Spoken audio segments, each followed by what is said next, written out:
Well, a lot of people in the U.S. will now be seeking their fourth dose of that COVID vaccine after the news we just brought you. 2 years into the pandemic, more than 217 million people are fully vaccinated. But a second booster is on the table for some. So what exactly does that mean down the line? Let's talk about this with our physician at Stanford Children's Hospital and ABC News medical contributor, Dr. Alok Patel. Doc, good to see you. By the way, did I pronounce that new subvariant right? BA2, you did. Is that right? You nailed it. Okay, good. You're a budding epidemiologist. Oh, yeah, right. I can't keep track of all these letters and numbers. Okay, good. I got it. Let's talk about the significance of this second booster shot. And is it time to look at these shots differently, you know, as we move forward? Kira, it is not time to look at the protection of the primary series of vaccines any differently. What I mean by that is I wish, in addition to the messaging, that a second booster is available for those adults above 50. We should also keep reminding people that getting their primary shots is still extremely important. On that last graphic, we saw that under 70% of Americans above the age of 5 are fully vaccinated. That number needs to be way higher. What I don't want to happen is for anyone out there to now doubt the efficacy of the vaccines because a second booster is recommended. And that's what we're already seeing in the conversation. The important thing to know is that this recommendation is for people above 50, especially those who are immunocompromised. And the data currently supports that those individuals who are older, above 60, 65, and have underlying conditions may benefit from this, but young, healthy individuals may not see a huge benefit. So we got to keep reminding people, get those first 3 shots. Don't worry about a second booster unless it's indicated.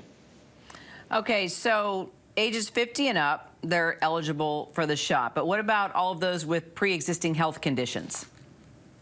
So that's where Moderna is coming in with that statement saying people above the age of 18, they want it available to everyone. And I think in this situation, it already is available for those out there who are immunocompromised. That's about 7 million Americans. And that's only one study, so there might be a lot more. So that's why anyone who is under the age of 50 who thinks that their immune system might be at risk, they might not be mounting the right response, should go and have a chat with the physician and see if they can get one. And I will just tell you off the record, which is now on the record because we're live, people have already been going to pharmacies and saying that they have an immunocompromised situation. They need a second booster. It's already happening. So I think we need to be very clear about the transparency and the efficacy and who actually needs it based on the data.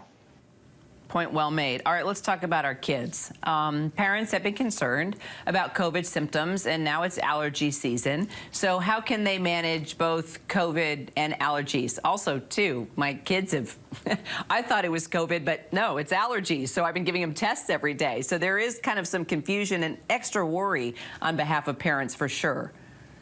Kira, absolutely, because depending on the age of your kids, they may not be able to tell you about potential exposures and body aches and a loss of taste and smell. My 11-month-old was sneezing, and we also had the same kind of trepidation. What parents really need to understand is think about the exposure around you. Think about the time in which the symptoms started. If your child wakes up and there's a high pollen count outside, and all of a sudden your child has a runny nose, is sneezing, has those red eyes, you might think, hey, that actually might be allergies based on what the symptom looked like, what happened outside. But when in doubt, we still have to go and get tested because there is still a high viral count in many places in the country.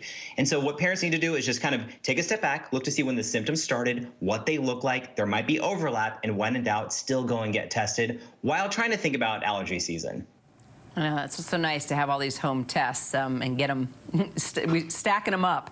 Now, for vaccines for kids under 5, as this changes every single day, what we've learned about COVID, what's the latest on kids under 5 and vaccines? You know, I wish I had a crystal ball and I could tell parents on this date we will have an approved vaccine for those kids under 5, but it still looks like we are waiting for the FDA to receive all the data from Moderna, which they just submitted last week. And hopefully we will have a vaccine approved for those kids early summer, maybe in a month, maybe a little bit after that. But in the meantime, it's just important that we do everything we can to protect our kids by protecting them. People around them need to go and get vaccinated, keep those preventative measures up. We're still going to get there, even though we have to be on a tightrope right now because we don't really know what's going to happen with the second surge, but we're in a much better place than we were before. And that should give parents at least a little bit of ease. All right, Dr. Patel, I still can't believe that your little baby, brand new baby, is almost 1 year old. Congratulations. It's crazy. She was just a newborn on TV with you yesterday, and it's almost been a year. It's crazy. Next thing you know, she'll be going off to college. Here's a whole other story. And then getting married. I don't want to talk about it. Exactly. Thanks so much. Good to see you, Doc.